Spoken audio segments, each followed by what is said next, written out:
So picture this. It's 1942. World War II is in full swing. But far from the battlefields, a different kind of story is unfolding on the American home front. We're going to see this massive global conflict through the eyes of two people. Newlyweds Betty and Fred, who are just trying to build a life together while the entire world is at war.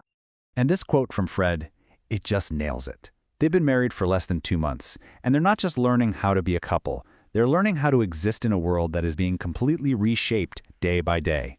Their entire partnership is being built right in the middle of all this pressure. So, let's jump in. We're in early August of 42. But, forget the big history books for a second. For Betty and Fred, the war wasn't about grand strategy just yet. It was about something much, much closer to home. Figuring out how to make their very first pot roast. And this whole pot roast thing, it actually tells you everything about their dynamic. See, Betty used to be a teacher, so she's totally new to this whole cooking thing and, honestly, a little nervous. So Fred steps in, but he doesn't take over. He just shares what his mom taught him, like the right way to sear meat. It's their first real team project, and it turns a simple dinner into this huge win for their new life together. Okay, so this quiet domestic life, yeah, it doesn't last. The war, which felt kind of distant at first, is about to become a very loud, very personal problem. The pressure on men to go sign up was just immense, and it walks right into their living room during a dinner with friends. And their friend Rod, he's the one who says it out loud. He voices this thing that so many guys, Fred included, are wrestling with. Now, Rod works on defense projects, and Fred's building airplanes, but it doesn't matter. There's this feeling of guilt, this idea that if you're not in a uniform, you're not really doing your part.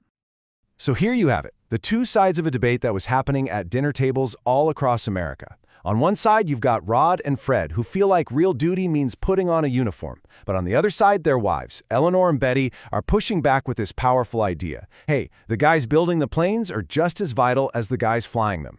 This wasn't just about what one person should do, it was a national argument about what service even meant. So, with this huge question of enlistment just hanging over their heads, Betty and Fred pour all that nervous energy into something they can actually control, something that felt both useful and patriotic, right in their own backyard. They start what was called a victory garden, and this was a huge, huge deal back then. The government was encouraging everyone to do it. The idea was pretty simple. If you can grow your own vegetables, that frees up food and resources for the soldiers overseas. It was a very real, hands-on way for regular people to pitch in. And you can really see their progress. I mean, they start with nothing, just a messy patch of weeds, but they work on it together, and it literally becomes the symbol of their partnership, of hope. And by the end of September, get this, they're actually hosting a dinner party and serving carrots that they grew themselves. A small thing maybe, but so powerful. Now, while all this is going on in their little backyard, you have to remember the bigger picture. The entire country was changing, like at lightning speed.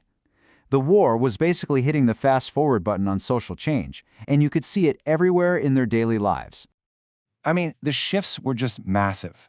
You had women pouring into factories to do jobs they'd never been allowed to do before, and that, of course, changed everything at home.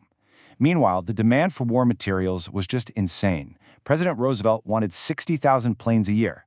The whole economy was groaning under the pressure. Oh, and this quote from Betty's boss, it's just perfect. It says everything you need to know about the time. Betty is crushing it at her job, doing way more than she's supposed to. Her boss sees it, he knows she has a good mind for this work. But then he hits her with that, if you were a man line.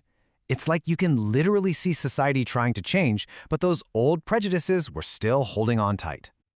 But as fall rolls around, that patriotic energy starts to wear thin. The reality of the war effort, the sheer exhaustion of it all, really starts to hit home. It begins to take a serious, serious toll on Betty and Fred personally. Just look at this number, 12. 12 hours a day. That was Fred's life now, sometimes 6, even 7 days a week. Why? Because so many guys from the factory had enlisted, leaving the rest to pick up all the slack. They were stretched to the absolute limit. Sleep wasn't just something you wanted, it was a luxury. And what does that kind of exhaustion do to a brand new marriage? Well, it's brutal. They'd come home and there was just nothing left. They were too tired to talk, too tired to connect.